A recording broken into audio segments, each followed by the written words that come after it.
Okay, welcome everybody. Today we are going to be talking about keeping chickens. I got my friend and longtime gardener, uh, Mark Covington from the Georgia Street Community Collective with us today. He's over on the east side, right near Harper and Gratiot. And he's got a lot of experience with keeping chickens and some other animals. He's got a wealth of knowledge to share with us. I saw that, I don't know if was that you, Gaston, that said you're keeping chickens currently? Maybe there's some other folks in the room who are keeping chickens too. So please feel free to add to the conversation.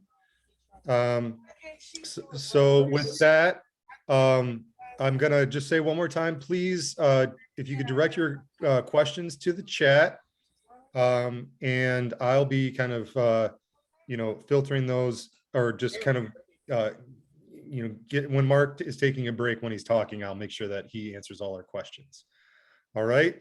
So if everybody could give Mark a warm welcome. I'm going to pin him at the top, and Mark, go ahead and take it away. Good evening, everybody. My name is Mark Covington. I'm founder and director of the Georgia Street Community Garden and Georgia Street Community Collective. I started keeping chickens in 2009, but I also been keeping goats, pigs, ducks, turkeys, and honeybees. I know somebody asked about the legalities. It is illegal for us to keep livestock in the city of Detroit as of now.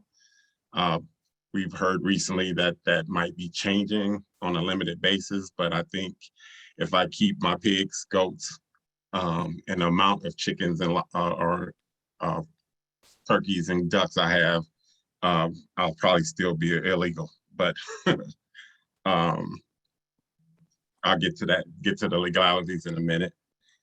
So city ordinance is that, again, we're not allowed to keep livestock. It is from what we've been told over the years, it's a complaint-driven ordinance. The city of Detroit and animal control supposedly are not going out looking for livestock, but if a neighbor complains, then they have to come and enforce the ordinance. I know a lot of people have been having problems with animal control lately. Even seemed like it's been more so in the last year or two. But that's what we keep being told. In the 14 years that I've been keeping animals, I've never had a problem with the city. I think it's because we don't have a lot of neighbors around us, but the neighbors that are here, I've been knowing them my whole life. So they know I'm not doing anything. I'm not going to do anything that's going to, mess up their quality of life, with smells or anything like that. So, and then if something does happen, they can always come and talk to me and let me know.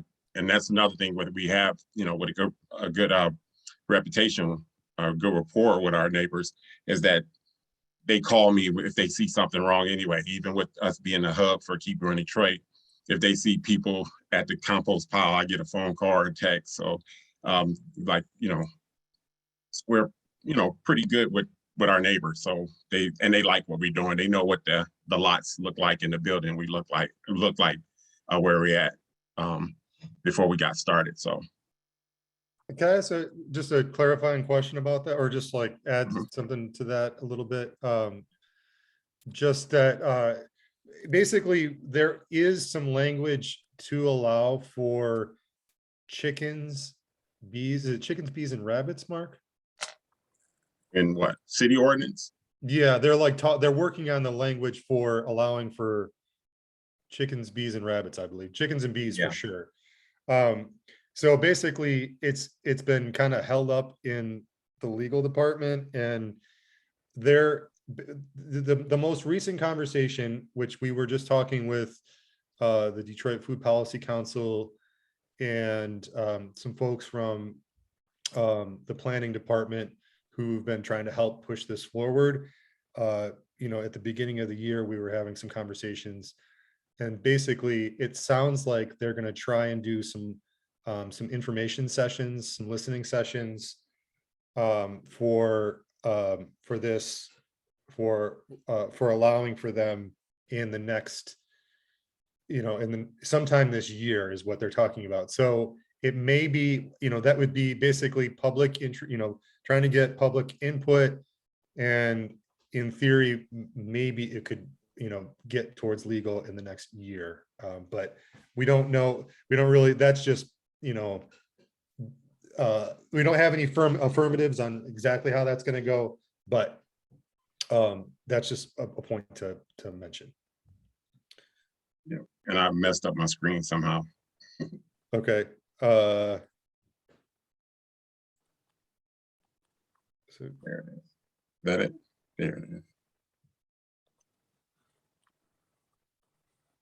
Not yet. Nope.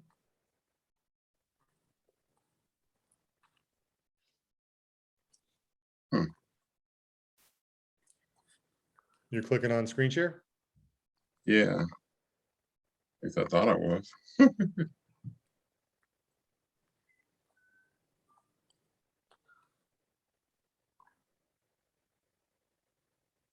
There it is.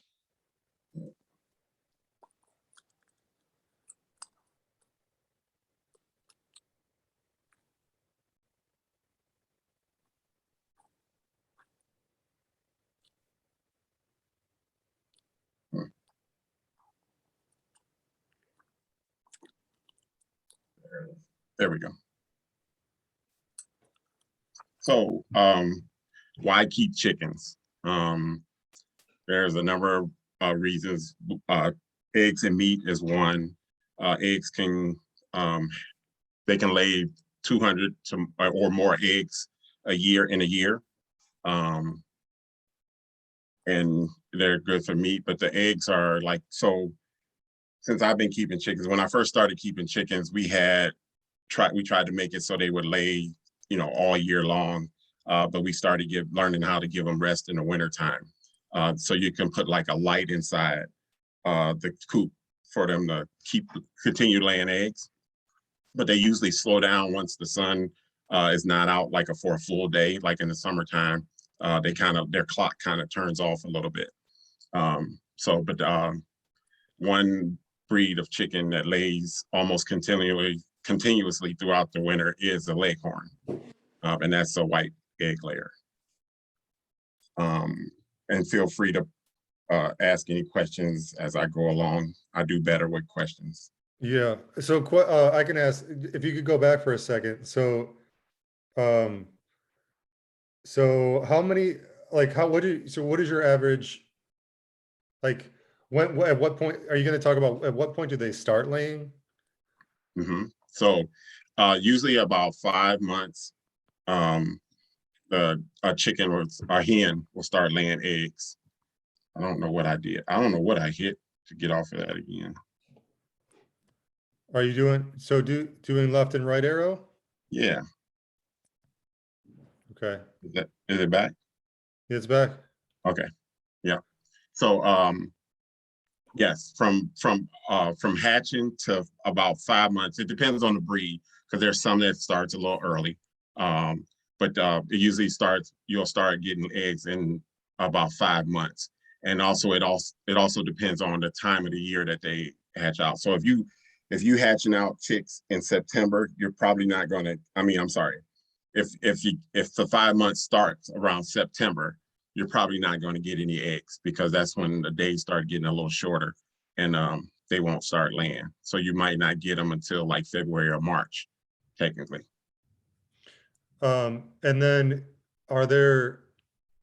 so most people are, well, this is an assumption, but I think most people are interested in eggs more than meat. But is it the same type of bird that you get for meat and eggs, or are there different types? Or are there some that do both, and some that are just good for meat, and some that are just good for eggs? Yeah. So like leghorns are not good for meat because they don't get that big. But most of the other breeds, like Buff Orpingtons, light Brahmas, Isa Browns, Rhode Island Reds, they're considered dual purpose. So they're for like meat and eggs. And then you have bantams. Like you bantam chickens are small. They're like the small breed of chickens, and they don't really produce a lot of meat.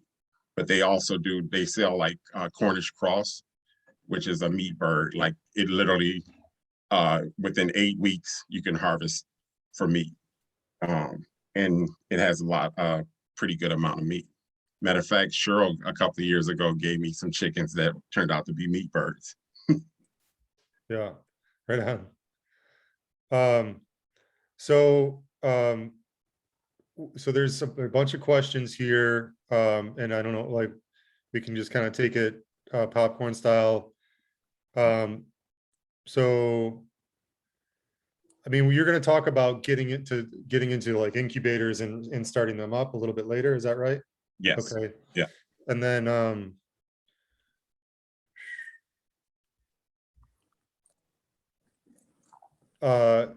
and then talking about where to source, and we'll talk about sourcing. So I think we'll get into some of these things in a minute. So I guess let's just keep it moving. Yeah. So the best egg layers are like the leghorns, and they produce the white eggs. That's technically most of the white eggs you see in the grocery store are leghorn, but they produce the most eggs. And then Buff Orpingtons, Isa Browns, um, Buff Orpingtons, Isa Browns, Rhode Island Reds, and Light Brahmas, they produce around 200 eggs a year. So like you'll almost get an egg a day during the summer for sure. But then you'll have some like Silver Lace Wyandottes and some of the green egg layers. They kind of slow down a little more. So you might get an egg. It depends on their conditions too. So if any chicken going to shock, they're going to stop laying eggs. But those are kind of like some of the best ones. The Buff Orpingtons, which is my favorite, the Rhode Island Reds, Isa Browns, and the Light Brahmas. And those are brown egg layers too. Okay.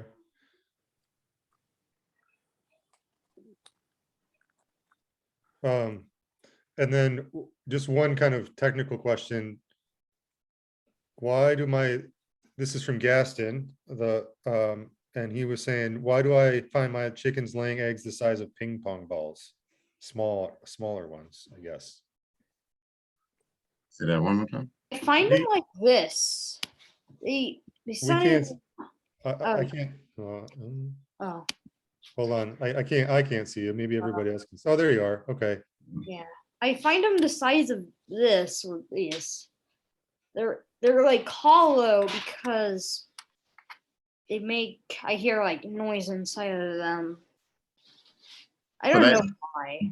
That small one, is that from like a newer chicken? You got newer chickens? I think one was from a brown leghorn we had, and the other was like from a newer chicken. But they weren't bantams at all. And that's every time you get an egg from that bird, it's that size? No, it's like once in a while. We only have 2 of these. Mm-hmm. It was like once in a while. Yeah, sometimes you'll have that in chickens. A lot of times you'll have like when the chickens, the first couple of times they lay, they'll be real small eggs and they'll kind of look deformed or whatever. But you just gotta wait a little bit. They'll start producing regular eggs. Oh, thank you for the information. You're welcome. Okay. I think we're good for questions for a minute. I think we'll come back to these, some of these questions when we get a little bit further in the presentation. Okay, another reason for keeping chickens is you can use the poop as nitrogen for your compost piles or as organic fertilizer. Once we started keeping chickens, it made a huge difference in the way our vegetables and stuff was growing. Even our flowers were bigger once we started using manure. Chicken manure is the best though. There was a question about that. Do you have a sense of how much, if you're adding it to your compost pile, how much is too much? And how do I know when it's safe to use, has been sitting long enough to not pose health concerns. Yep. So as long as you have a good recipe for your compost pile, so that's like your ratios of nitrogen to carbon, you don't have to worry. There's not a big deal. You know, it's not going to be like too much. So I think the recipe is like 4 or 5 carbon to 1 nitrogen when you're using manure. But the ideal temperature is 160 degrees for at least 3 days, and you'll kill all the pathogens out of the pile, and then it's safe to put in. Now, the other thing that a lot of people do is when they use their poop or manures, they let it sit for a while. So if you're cleaning out your coop during the summer, you wouldn't use it until like next spring. And then that way you know that it's safe to use. And that ideally you'll be turning the pile every once in a while and not just letting it sit, but you know, letting it sit. So if you're doing a compost pile, if you're doing manure, you want to keep that separate for something that you want to use like within 6 weeks of making a compost. Okay, cool.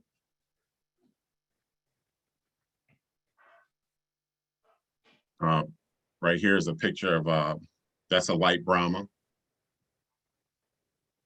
silver lace Wyandotte and a buff Orpington. That's a Rhode Island red. Was there any questions on? Yeah, so let's talk about breeds for a second. We talked a little bit about breeds, and there were some questions about, so let's see. Well, Tiffany made a comment that she doesn't recommend buying chicks unsexed. I agree. So can you talk about that? Can you explain what that means? Yeah, so when you buy chickens unsexed, that means you don't know how many hens you're going to get to how many roosters you're going to get. And most of the times when you buy unsexed chickens, you're going to have majority roosters. Like I would say at least 7 times out of 10, you're going to have more majority roosters.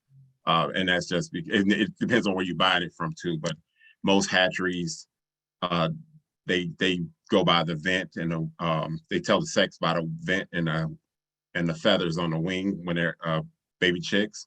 So they'll throw the roosters out into the unsexed pile. So you're going to get majority of roosters. Like with going back to the ordinance, even if we get an ordinance or when we get an ordinance, roosters are not going to be allowed in the ordinance. So you're going to only be able to keep hens. But that's one of the reasons why you would want to pay for sexed chickens. But do you need a rooster to have eggs, or you don't need a rooster? And you do not need a rooster to have eggs. They just won't be fertilized. So you can't like take those eggs and put them in an incubator to hatch out. Okay. And there was so this is related. So what's the difference between egg colors, like size, and there's different breeds with that make the different colored eggs. There's the blues and the whites and the browns and stuff. Do you notice any difference in taste, or is it just pretty? No, it's just the color. It's an egg is an egg. So you don't, like when they say organic eggs, most of the organic eggs are brown. There's no difference in the taste, or as long as you feed them all the same thing, you're going to get a majority of the same taste. Texture is the same. Now, you can have one chicken today, she'll lay a big giant egg with a double yolk, and then tomorrow she might lay a small egg like the one that Gaston showed. It's just where they're at in their where they're laying times, So anything can cause that. A change in feed, not having enough water during the day, and different things like that, like shock. Like if, sometimes if a chicken see a dog or a predator, it might scare them and they'll go into shock and they won't lay, or then it'll almost be like they're starting it up again to start laying. So you'll have different sizes. So I don't know for sure. I never paid attention to what chicken lays the largest egg continuously. So we just have, like when I harvest eggs, it's all different size eggs. And there's other things about breeds. Technically, there are like other like pretty breeds. There's like there's ones that look like punk rock, like they have these crazy poof like hair, all these crazy like pom hair, and like Yeah, Polish rocks or something like that, right? Polish. Yeah, Polish. I can't think of the name of it, but like Polish something. I got two. I got a black and white one and a blonde one, and I cannot remember their names. They don't lay that good though. Like we had them when I first got them. I had them separated for about 2 months, and they laid white eggs, or real light. I wouldn't even say they were brown. They were kind of like a real light tan, almost white. But it was almost like every 3 or 4 days they laid an egg, so they didn't lay every day. Okay. I think they're called Polish top knots. And the white ones that look like fuzzballs or silkies. Yeah, silkies.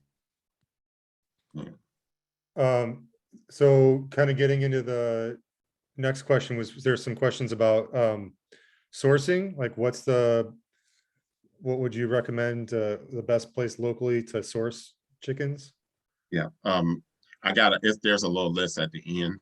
The best place to me is McMurray Hatchery.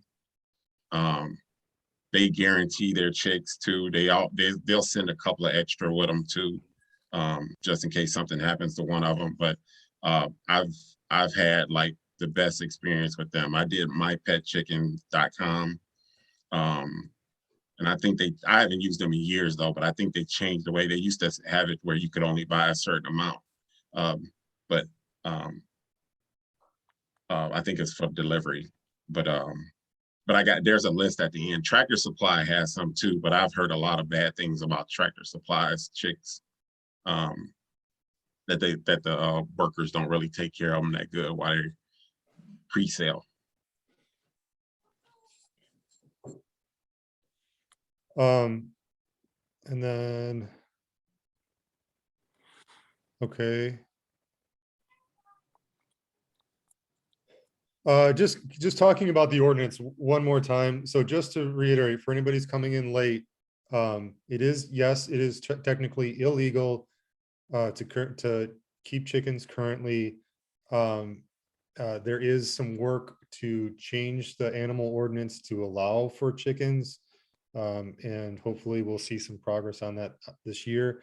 I don't know if there's a name for, there's a question is there a name for this ordinance? I think it's just like one of those things that's like section D 427 on page 2.3 in the city's ordinance. Like it's just in the book kind of thing. I don't know if there's like, I think it's going to be under the urban ag ordinance, but it's going to be like you said, a part A, section 8. Yeah. Right. Okay. So let's go on to the next slide. Oh, Lisa coming through. She brought up the ordinance language. So hold on, let me take a look. Why don't you keep going, Mark? I'm gonna take a look at what she was. So now if you're since we spoke about places to buy, if you're looking at a setup for baby chicks, you want to have a brooder setup, and you can make a brooder just about out of anything as long as you're able to keep the chicks in. At this time when I was doing, I bought some clear totes and I put some lights in. Those were just 100 watt bulbs that I put in, and you want to make sure you have enough room to where if it's too hot, they can get to a place that's cooler. I mean, it's a simple setup. I wouldn't advise using newspaper unless you're able to change the newspaper, a couple of times a day, because the newspaper holds the urine that's in their poop.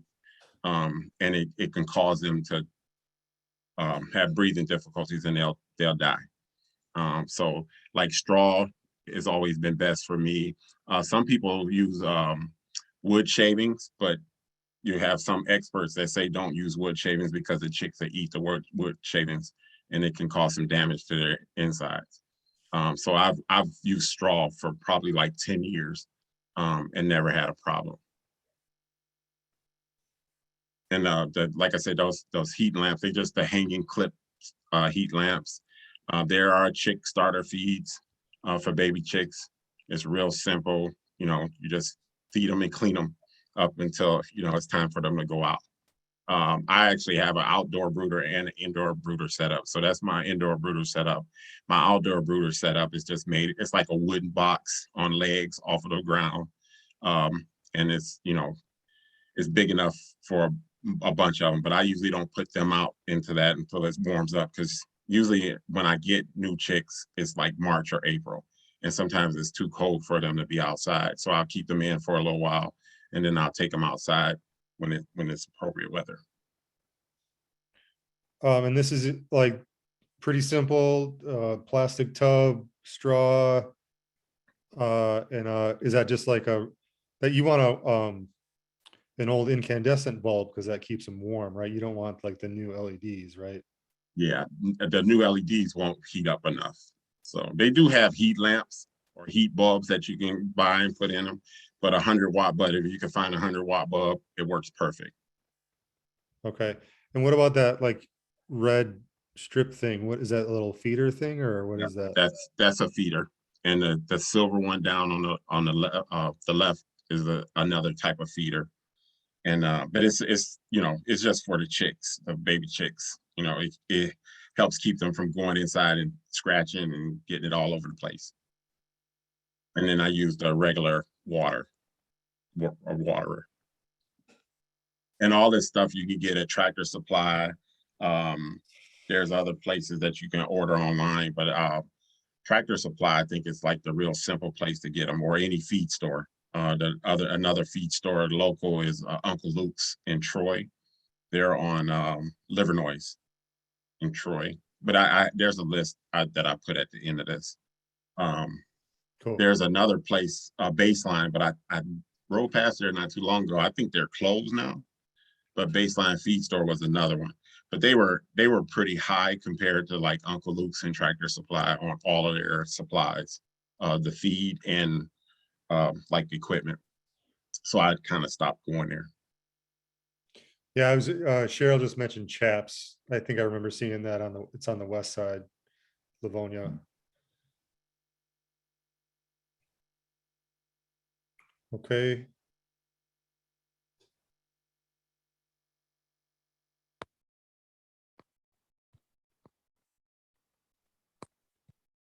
No more questions on it? Yeah, I think we're good on that. So this is us. Go ahead. Go ahead. I'm sorry. Go ahead. Right. So this is some of the equipment, like on the right side, that's a waterer, and on the left side is a feeder.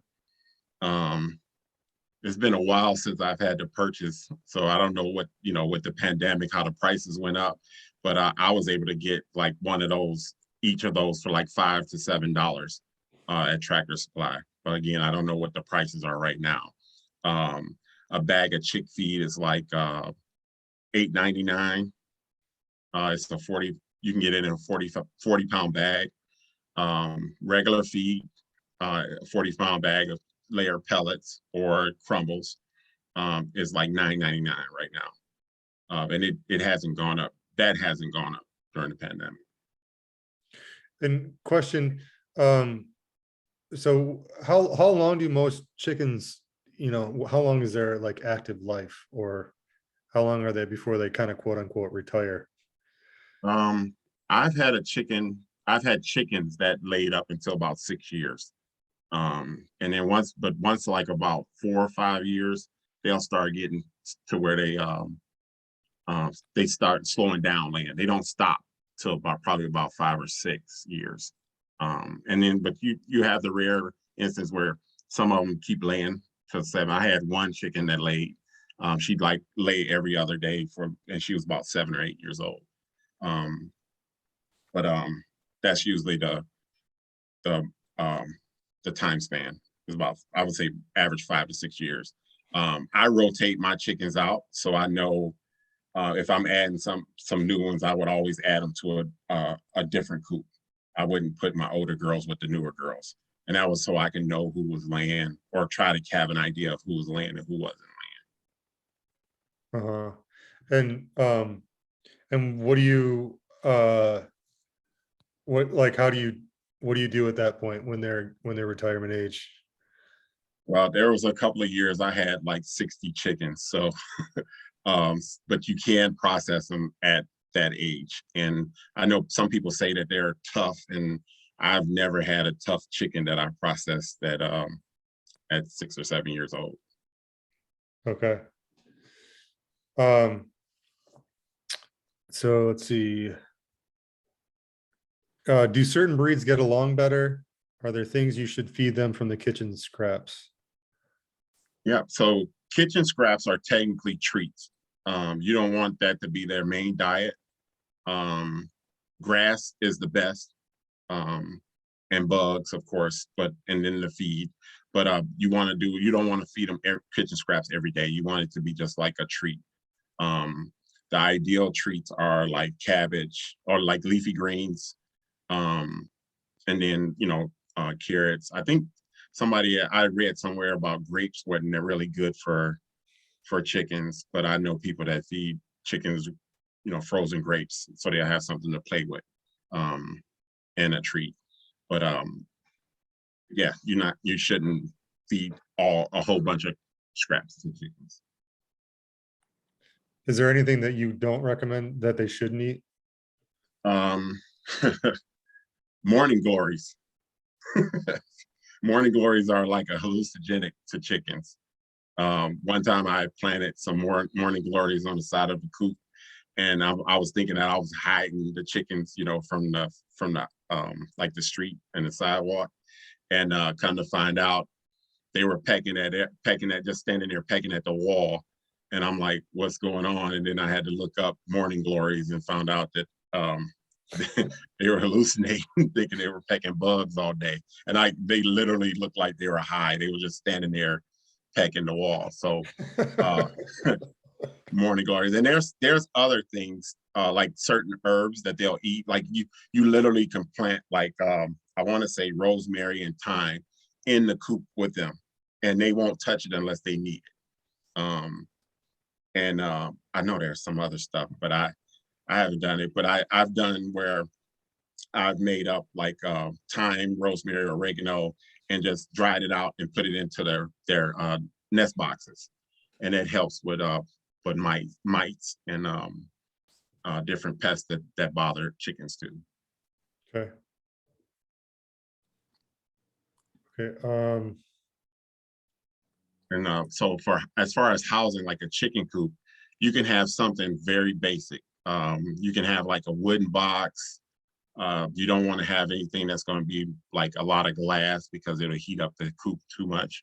But as long as it's predator proof, and that's to say like it's secure, where a raccoon or a possum or a dog or a cat can't get in to get to the chicks, is perfect. So you can go back to like the early 1900s and read about how farmers kept chickens, and they would have 3-sided coops with a roof, and they called it open end coops.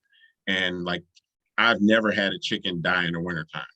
I've had chickens keel over and die in the summer, and come to find out they actually do better as long as they have a few of them. Like you don't want to have just one chicken out in the wintertime, because when they flock together when they're on the roost. And so in the summertime, it's hard for them to breathe. So they need water, constantly fresh water. In the wintertime, they do better. You want to make sure like the roosts are big enough for them to sit on their feet so their feet don't get frostbitten. But other than that, they do really well in the wintertime. And ideally, you would want like buff Orpingtons, light Brahmas, Rhode Island Reds. Those are like what we call winter birds. They can handle the winter. Leghorns, you need a number of leghorns or a number of chickens to for them to be really good in the wintertime. Now they'll survive as long as it's mostly, you have more than a few chickens. Chickens do Right, I very guess well in that, the wintertime. yeah, that brings up a question. So what is the minimum amount of chickens you should have for that? For, you were talking about them needing each other to stay warm. Mhm. Like some people like might say, oh, I can just have one chicken. Like, do you recommend that? No, I do not. And even working with the committee on the livestock ordinance, we always suggested at least 4, because that way they can flock together, they can huddle together to keep warm. And you'll be surprised. You can go out there when it's like 9 degrees outside, and you can go pick up the chicken, and you can feel the heat in the chicken in the wintertime. So, but 4 is ideal. But also too, you don't want to have a big giant coop with just 4 chickens. Because they would literally have to huddle together in a corner, and in the wintertime, their body heat actually will heat up the coop. So as long as there's enough room for those 4, you don't want it to be too big, Okay. to where it can't help heat up, or not heat up the coop, but make the temperature warmer than what it normally would be without them. So essentially a coop is all you really need in a coop. In the coop itself is a box, enough of a box Yeah. for 4, in this case, we're saying minimum 4 birds, for 4 birds to be like one next to each other on a roost. Yeah. So maybe 4, Yeah. It's maybe like 3 or 2 4 square wide. feet per bird, 2 square Okay. feet per bird. Right. And then the coop, or the run, I'm sorry, the run, you want it to be a little bigger. I think they say 3.5 to 4 feet per square feet per bird in the run. But that's just enough space for them to poop around, and so they're not walking in poop all day long. If you're not able to clean it every day. No, I don't clean every day, but I try to keep the coop and the run pretty clean. In the wintertime, it gets a little hard for you to clean every day, not just because of the cold, but because when it's cold, it freezes up. So it's hard to chisel at it, so you get a warm day, you go out and clean it up. But if we were doing in person, I would be able to show you my coop setup, but we're on Zoom. Yeah. Okay, so let's see, a few other comments here.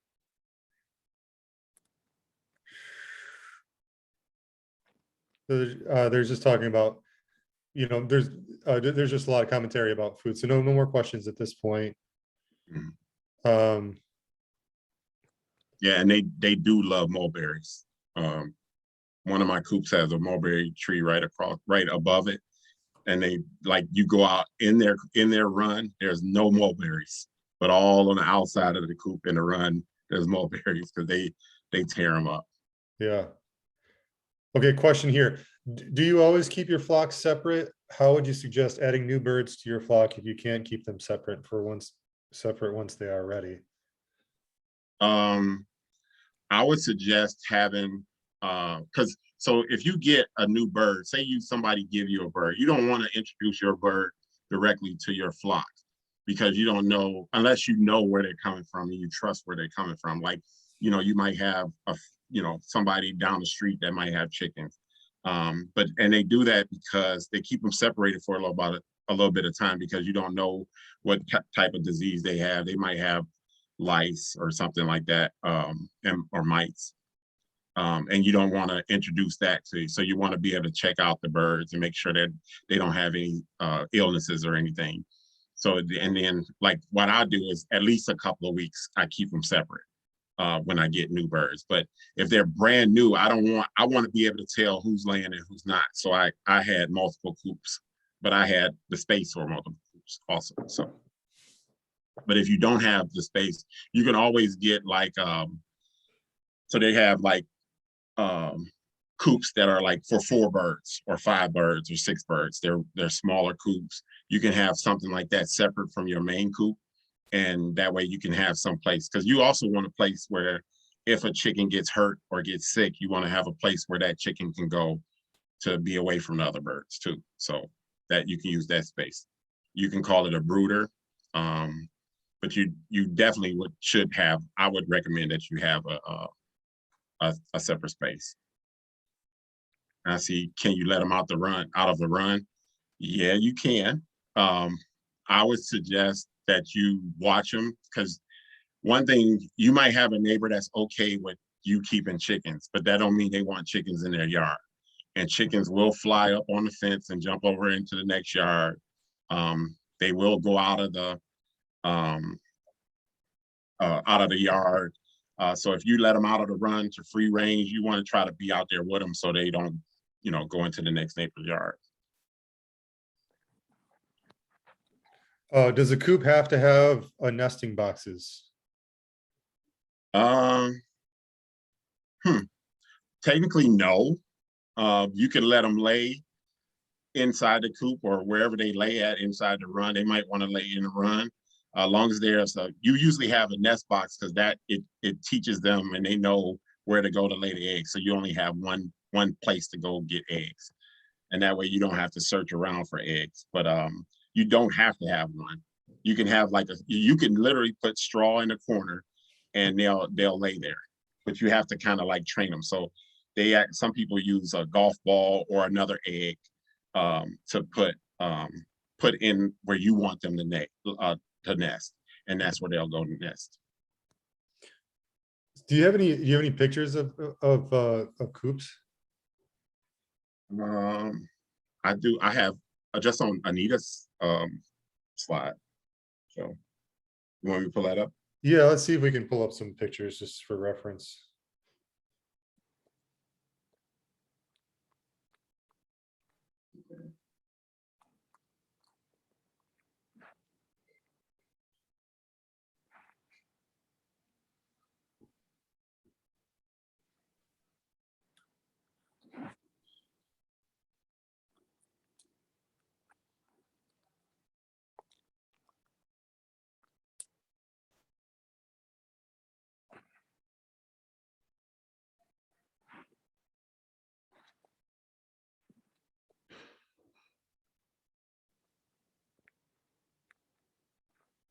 Can you see that?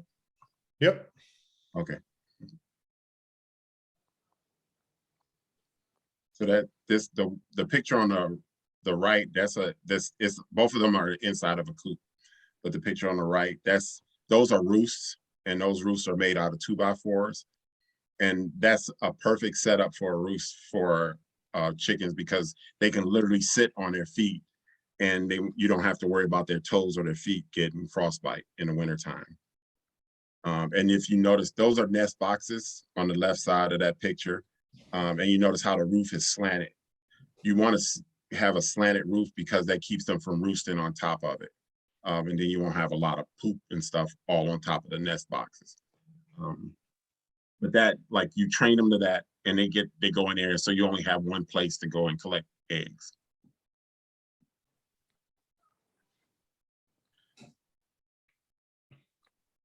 And this a picture of some smaller coops. And those are nice for like 4 or 5 chickens. And they kind of fit into a small backyard. And it's kind of, you kind of can hide it a little bit.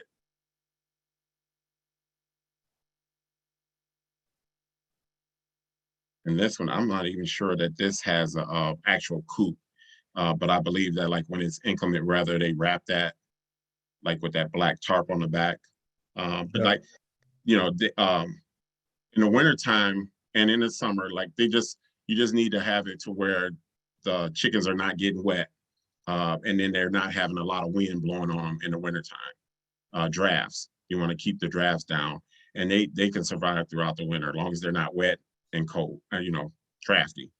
They can be cold, but not drafty. Kind of similar to bees.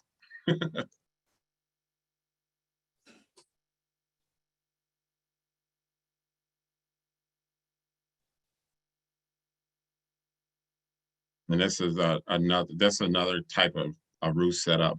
But you see, you can tell how thick the sticks are, or for the roof so they can sit on it and cover up their feet.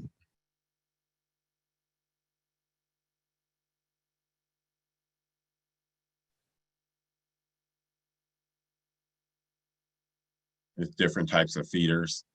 Now the feeder that's up at the top right, that's a bucket feeder. Those are very easy to make. It's just at the bottom is like the base of a flower pot, and the bucket, the 5-gallon bucket, has some holes around the bottom. And as the chickens eat, the feed comes out, just keeps coming out.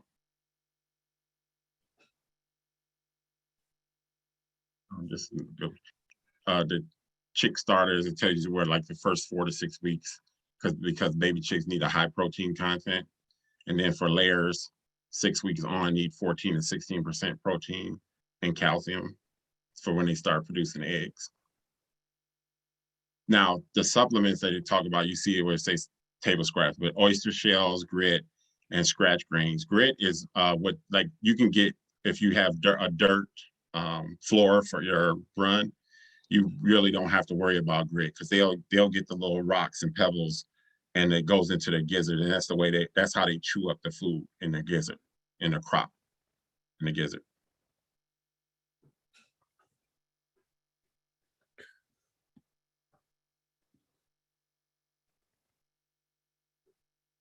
So that's something that I didn't talk about in, or I didn't have in my slide, is about rats and mice. You're gonna have rats and mice, but it's how you control the feed and the poop. If you keep the poop down, like you clean up every once in a while or every day if you can clean up, because the rats will eat the poop and that's what they want. Mice will eat the feed and they want the poop, but they also want the warmth of the chicken coop.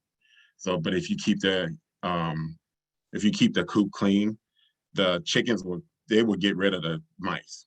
They won't let the mice set up shop.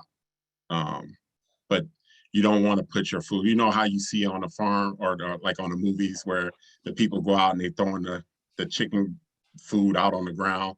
You don't want to do that in the urban setting because you're gonna get rats because the chickens are not going to eat everything unless you're starving them. Will you put that on full screen? I don't know how to do that on this Google one. Up and just press share up, or a slideshow. There you go. Okay.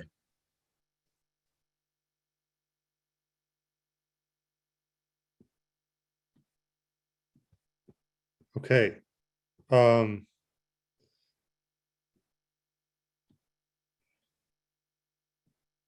That the orange bucket is a waterer, and it's just got a couple of slits at the bottom in a pan that the water goes in, and you know as they drink the water and the water goes down, more water come in.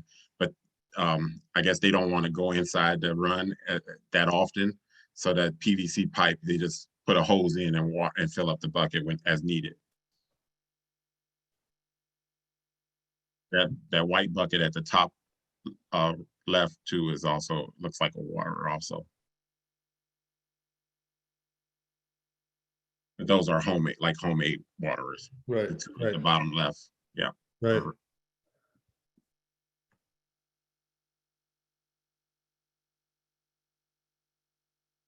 Those look like Rhode Island Reds.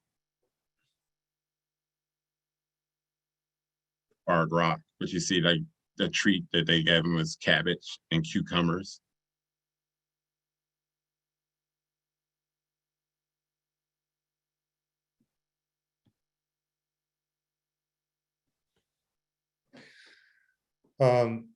So a few questions.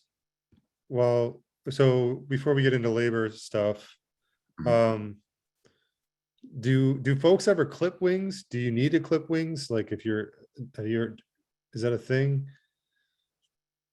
I have not heard of anybody in Detroit doing it. I don't know anybody that clips wings. I've never clipped wings, but my chickens 99% of the time they're in their run. They're only out if I'm out there. And they're, the farm is where I grow vegetables and stuff is right outside the coop too. So I try to keep them separate from the garden because they will tear up the garden. They will eat up everything. What are the signs of a sick chicken and what are the ailments they can catch? And is there a chicken vet? We used to have one, but I think he retired. Dr. Tim at Jefferson Animal Clinic. I know the last time I heard he was still there. He had sold the practice, but he was still there. But I think he recently retired. Okay. But there's one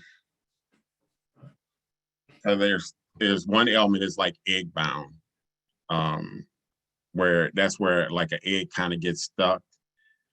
There's some, like I use YouTube for different things. If I see something going on, I run to YouTube to see if there's something I can fix or do, because we don't have like livestock vets in the city.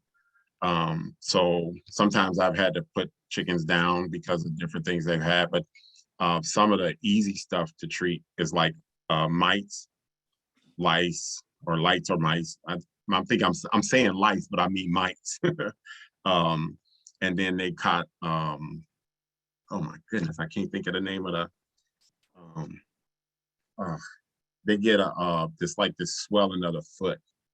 And you can soak them in Epsom salt and water. But there's also other things, like Tractor Supply sells a lot of different medicines for chickens, stuff that you can put in their water, some for them, ointments that you can put on them. I cannot think of the name of the,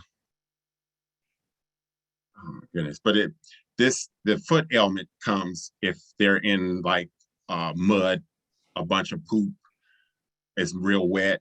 They get this, it's like a bump that gets on it. It's real bad for them. Ducks also get it too. Angie's saying bumblefoot. Thank you. Yeah, that's it. But it's treatable if it's caught early. But it can actually make them sick because of the infection that's inside of the bump. But like I said, it's pretty treatable. There's some other things like I'm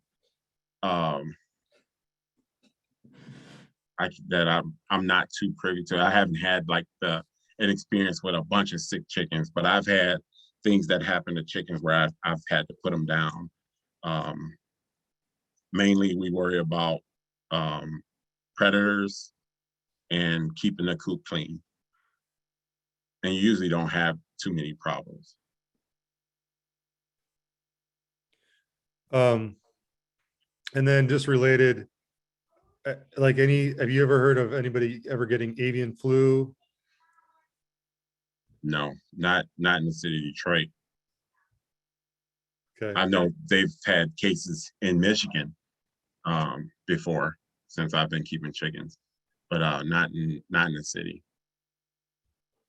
And there's no like vaccines for chickens, right? Do you know if there are?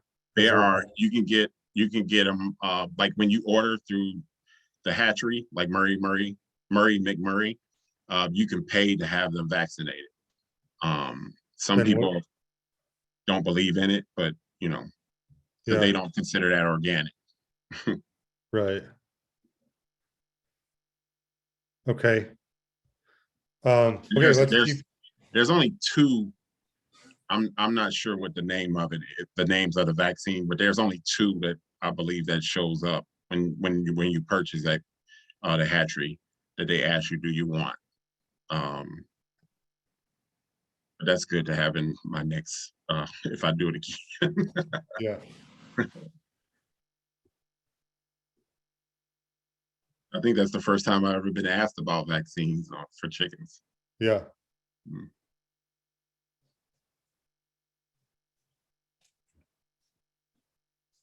I see it. Is there a bunch more questions? Nope. Let's keep going. Okay. I didn't, we can go back to you if you, I don't know, however you want to go. If you want to go back to the slides that you were working off of, or just work off of these, that's up to you, Okay. Well, these have some good stuff on it. So labor consideration, fresh water, making sure they don't have a lot of debris in it. There's some people like that I like to use wood chips in my run. Some people say it's not good to have them, but I never had any issues with like my chicken's feet or anything. But you know, like with wood chips, you might have splinters and stuff like that. But like when I throw wood chips in the run, the chicken's actually scratching it, looking for bugs and everything. So, um, but then, you know, not to have certain things. You want to make sure you don't have nails sticking out of your boards or like however you did the construction of your coop and your run. Um, I feed my chickens once a day, and I've always had healthy birds. When a lot of people see my birds and they think they're fat compared to some other people's birds, but I only feed them once a day. Um, I only collect eggs in the morning once a day. Um, but in the wintertime, I try to check it 2 or 3 times a day because if they lay in the wintertime, the eggs will freeze. Um, so weekly, I don't clean weekly in the wintertime, but clean your run and your coop as much as you can. That's how I say it. Um, and you know, removing all of the poop and stuff and the soil litter, adding clean litter. Um, inside the run, you don't, I mean, inside the coop, you don't have to have like shavings and stuff because like over the years, I've learned that my chickens only go inside at night when they're getting ready to roost. And some of them like to roost outside in the run. Um, so you don't have to have like a litter inside, you know. If they're under the roost, you might want to put some straw or some wood shavings. And that's just to help it to be easier to clean up the poop. But I clean my waterers almost every day. Maybe not in the wintertime because then most of the time I'm just breaking up ice and refilling it with warm water. But you want to keep their food pans and their or like their waterers and their feeders clean. And that's just so they don't grow any mold or anything on it. And you know, you don't want them drinking dirty water and um, um, algae water. So you want to clean your waterers. Checking for pests. Usually the main pest is mites, and they're like a little white bug. Um, but there are ways to control mites is to have them like a place where they can dust, and they call it dusting. And so I usually have a spot where sometimes I use a tire and just fill a tire up with a little soil, and then I'll put some diatomaceous earth in it, and they all dust in it. And diatomaceous earth, like with any bugs, it kills the bugs, and it helps it, but it doesn't harm the chickens. Now you don't want to overdo it and put too much because if they're kicking up too much dust, it can affect their breathing with the diatomaceous earth. But diatomaceous earth is safe for chickens.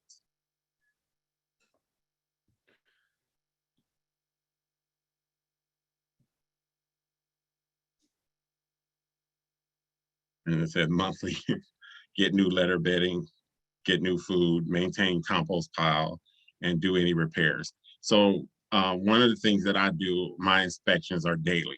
I'm always checking the coop to make sure there's no holes where predators can come in. Even though we live in a city, we do have raccoons and possums.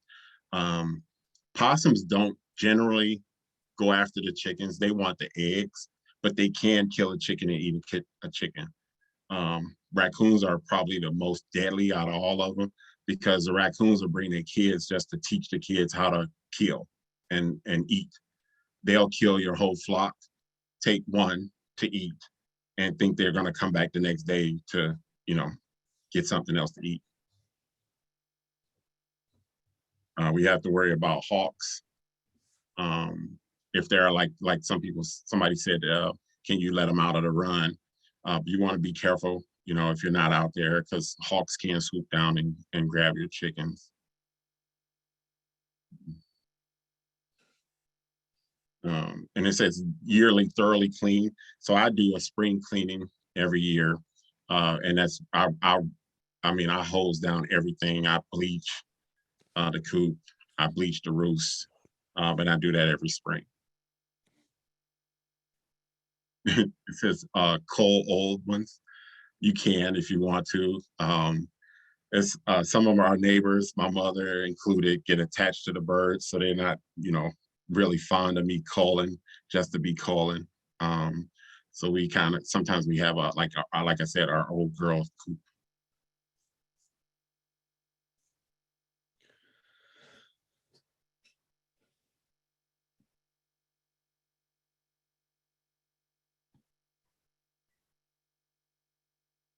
And then like if you're in, when you're in your coop cleaning, you want to make sure your face is covered up because, you know, it is poop. And you can have like the dust of the poop. You don't want that getting into your lungs, or, you know, wear glasses, safety glasses too, you know, and that, but a lot of times it depends on how hard you're doing the cleaning too. I never had an issue. And you see the solution about for the bleach is a quarter cup of bleach to a gallon of water. I usually put bleach in a spray bottle and I'll spray and then I'll rinse.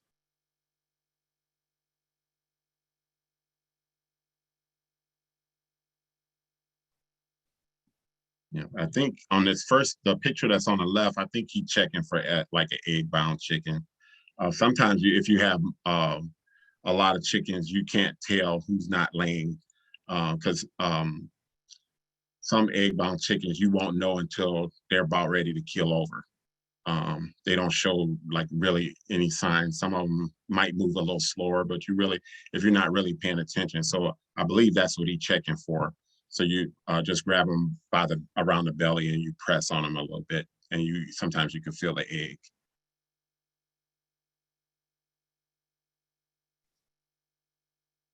The lice is one.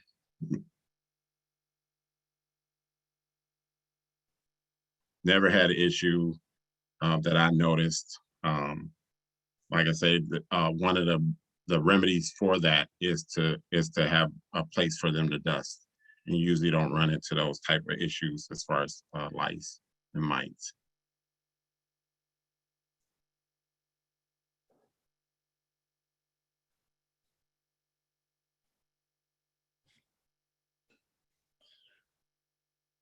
The top left, those I think that's frostbite on their combs. On their combs and wattles, you can actually put Vaseline on it in the wintertime to help keep it from getting frostbite. And I believe that's a form of bumblefoot at the bottom. Do they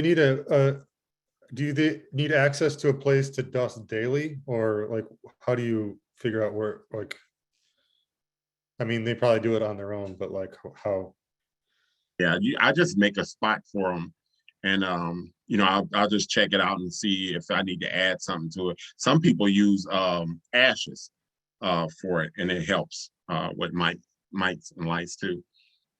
But I just have like a little corner of the run covered so it don't get wet, and that's where they go to dust. But if it's dry enough, they'll pick their own spot to dust too. You know, they'll make a hole, they'll move out the wood chips, and they'll just go in and dust in the dirt.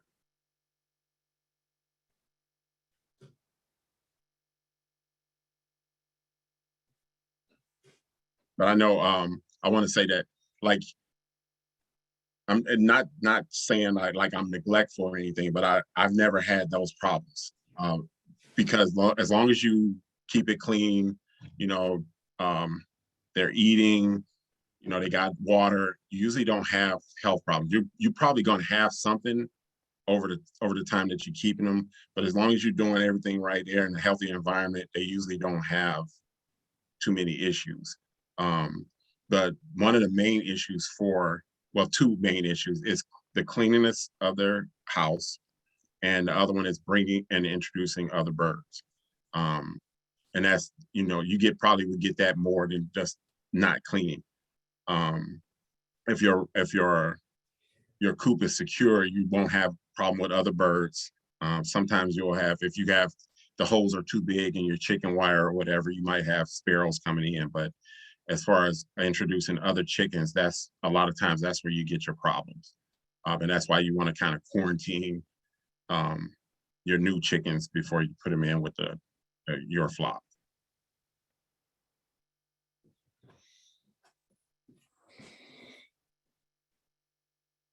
So this got a list of costs, but I would not go by that right now because a lot of things are going up. The only thing that I've noticed that hasn't gone up is feed.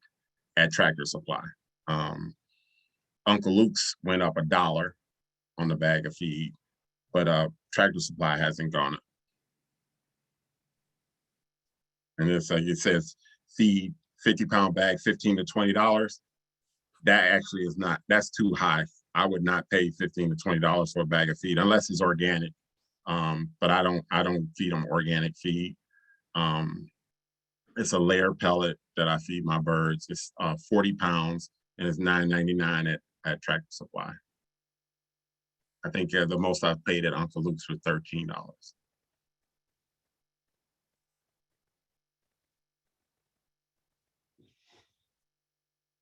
But everybody should have diatomaceous earth.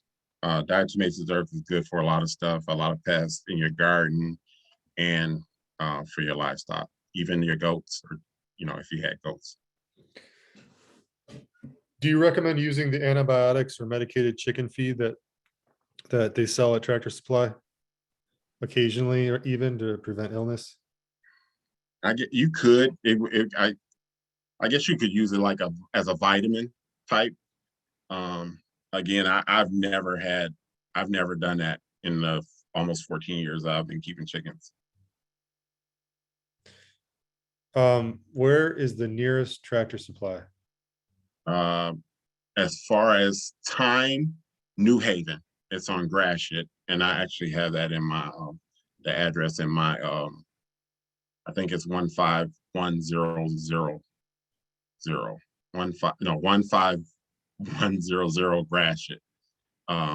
It's in New Haven, right off of 94 in New Haven. If Okay, you're on so- the west and then- side, there's one in Canton on Michigan Avenue.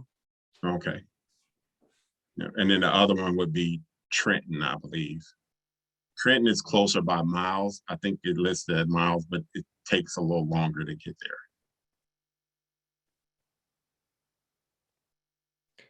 As a question, what got you into chickens? Why did you get started? The question is. Keep growing. Well, the Garden Research Program had a class about composting and talked about, I think it was John Beerbaum, talked about nitrogen and chicken poop being a good source of nitrogen.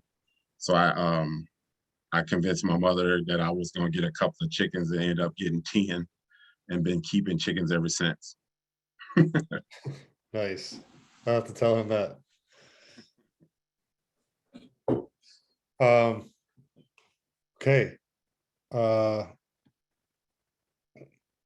We think we can move on to the next one. Yeah. Oh, there we go. Here's all the spots. And I got on my slide, I got the Tractor Supply address. I didn't even realize there was a Tractor Supply in Canton. I guess that's because I'm not a West Sider.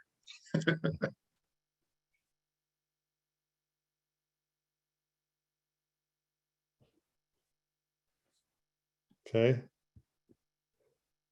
Yeah, and then there's another one just north of the New Haven one in Richmond too.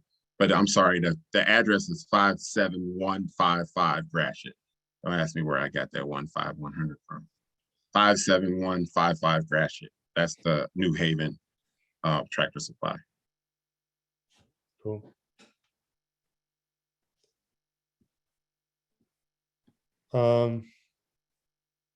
Okay. So we got supplies.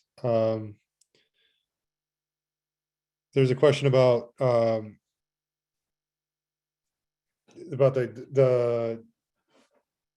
shells themselves. Do you? So I've heard people talk about that too. The eggshells. Can they eat their own eggshells? Yes, they can, and it's good. It's a good source of calcium.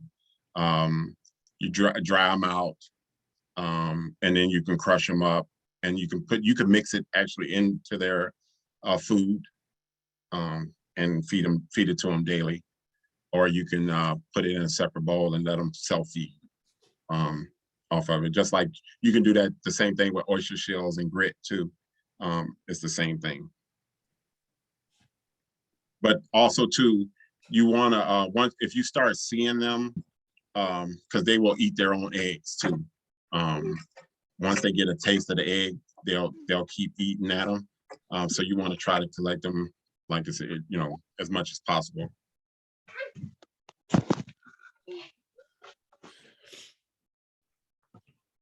Okay. Was that the last slide, or is there any more? That's the last one. Okay.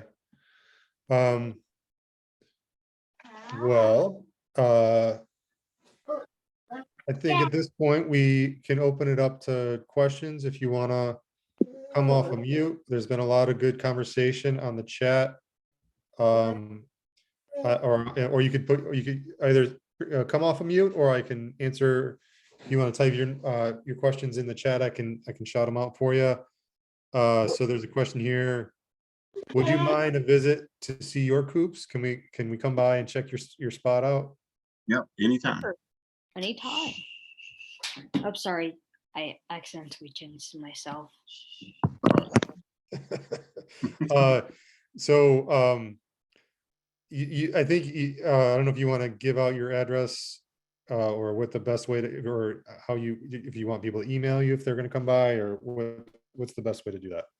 Yep, you can email me at georgiast313@yahoo.com, or you can call me at 313-452-0684.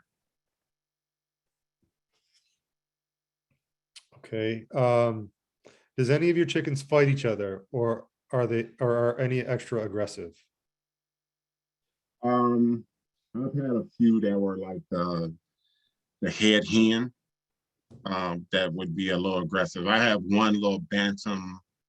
I don't even know what breed it is, but she's like the smallest girl that I got. And they kind of force her out at all of them. But you'll have chickens, they call it the pecking order. So you'll have like the top tier chicken, and then you have the lower tier. And that lower one is probably the one that gets beat up the most. You just want to pay attention. A lot of times they don't do too much damage to them if they have enough room and they can, you know, get away from everybody. I had one chicken in almost 14 years that got beat up real bad by other chickens. And I had to take her out and separate her. And that turned out she ended up being my friendliest chicken and my favorite chicken. So I kind of that was one of the only times that I actually introduced some newer girls with an older girl right off the bat. And it's just to repeat, I put your email in the chat. Georgia ST313. What? Oh, I just did too. Yeah. Oh, okay. Oh, you did too. Okay, sorry. Do the eggs need to be what do you do with the eggs? Do they need to be refrigerated? You can keep them out in a cool, dry place. Like some people put them at room temperature on the counter.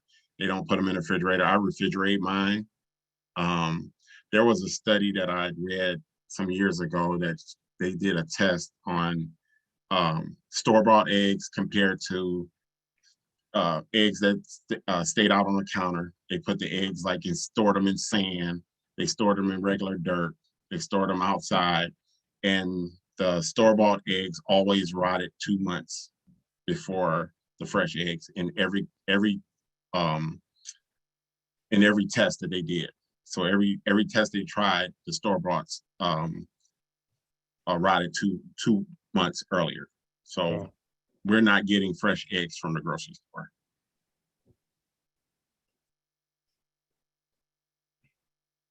And I do wash my eggs. I know some countries, England, don't. Their cottage law, or whatever they call it over there, they don't recommend farmers wash their eggs. It's because the eggs have a coating on it that they say keeps it from getting bacteria. But if you're washing it and you're storing it properly, we've never had any problem. I know commercial farms wash their eggs too, so here in the United States. Do you breed chickens for sale, or do you ever pass any along? I do pass some along, and I might have some available right now. My girls that I have now are about 2.5 to 3 years old. So, but we're going through a process with the city to get our gardens permitted, and they won't give us our permits if we have our livestock. So I'm trying to, like my goats and my pigs, I want to send them somewhere to hopefully bring them back later on. But so we're in that process now. So I might have some chickens. I think I have 16 hens, no roosters right now. So Okay. Anybody else? Questions? Does anybody want to come off mute? Say hello. Anything on your mind? Hi, I just have a quick question. Do you also keep any ducks? I just got rid of. I just sent my 6 ducks to Trenton. So yes, I've kept ducks almost as long as I've kept chickens. And is the care generally close to the same? I know that ducks need water, but do they kind of live together pretty well with chickens? I've only had 2 ducks in the beginning that lived with my chickens, so they always were kept separate. And ducks don't need to bathe, like they don't need like a pool or a pond. In the wintertime, my ducks only have like a pail of water where they can eat, because when they eat, they drink at the same time to wash to wet the food. So they don't need like a pool of water. So, but they are way messier than chickens. And they're kind of mean, right? Because are they mean? I've heard they're mean. No?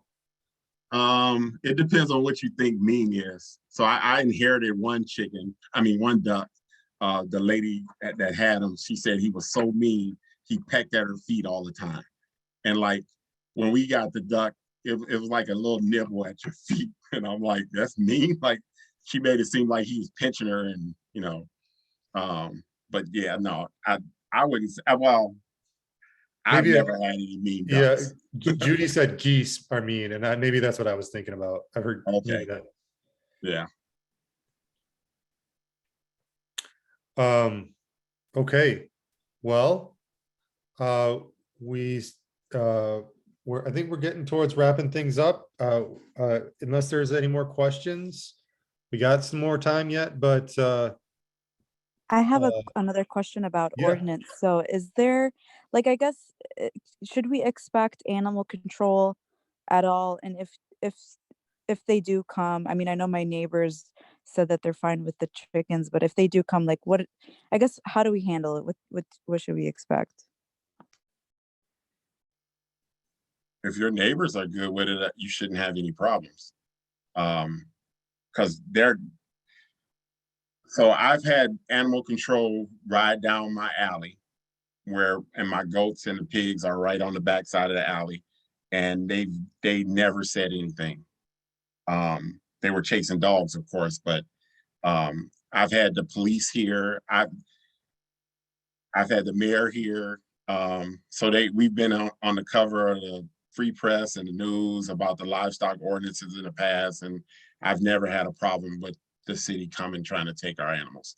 But again, on my block where we are, there's only 3 neighbors, and all of them I've been knowing since I was a little kid. But there's other people from other parts of the neighborhood that come here to bring their kids to see the animals. So I've never had a problem. I think if you have a good relationship with your neighbors, you won't have a problem. But I'm not saying like don't have them like roaming the streets. That's my suggestion. It's not like you want to throw it in their face either, the city's face. But if you got good neighbors and they like what you're doing, you shouldn't have a problem. Share some eggs with them. And what I've heard from folks who have gotten complaints, so they, basically you get if somebody complains, you'll get a notice. Typically you'll get a notice that you need to remove the chickens by in a certain amount of time. And so, and then if they come back, then you can get a ticket. So, and I've had people, a few people have kind of tested that and have indeed gotten the ticket. So you know, if you like you could avoid having to pay fines if like if it comes down to that and you get issued a warning. So And mine asked about, she said about the farm apple cider mill, but she her horse got out. That's what brought her attention. Because they had animals there back when Noah was running that space and never had a problem.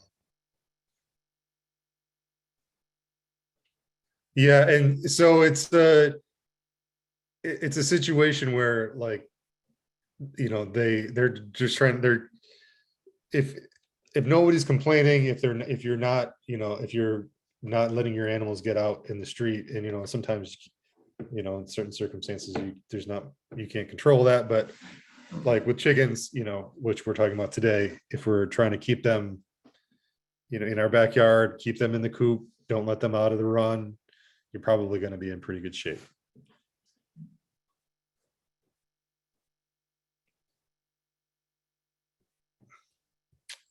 Okay. I've had a rooster every year that I've kept chickens, and I never had a problem. At one point, I would say around 2013 or 14, I had 13 chickens. I mean, 13 roosters, and I never had a problem. My neighbors didn't complain.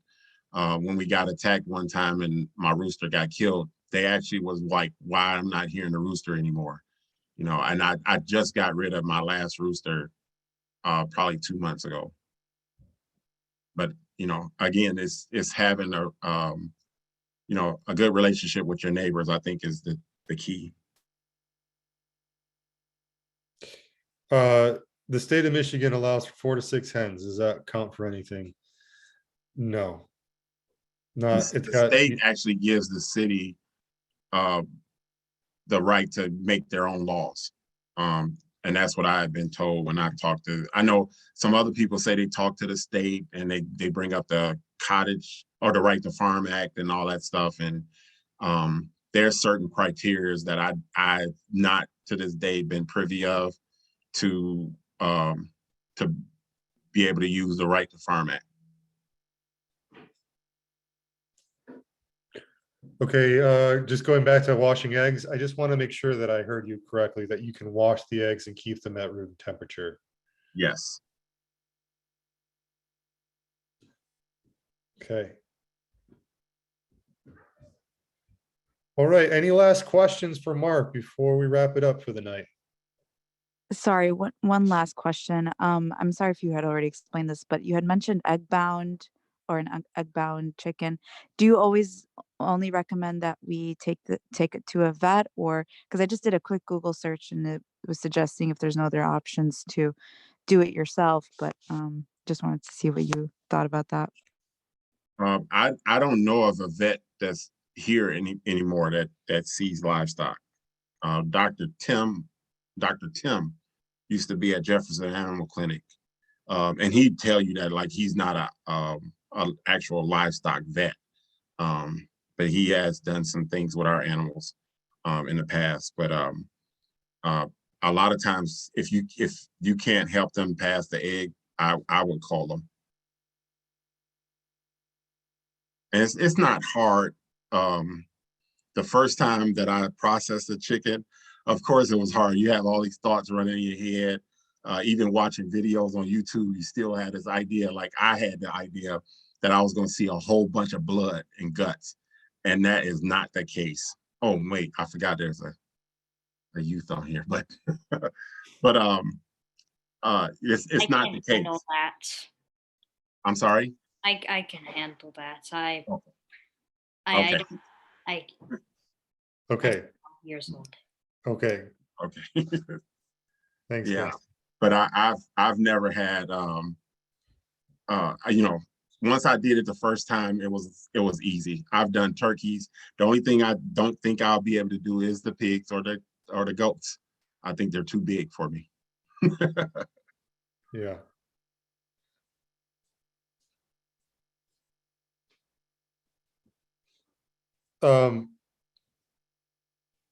Okay, well, last call, or we can wrap it up for the night. There's been lots of thank yous in the chat, Mark, so, I'd like to hear a chicken joke.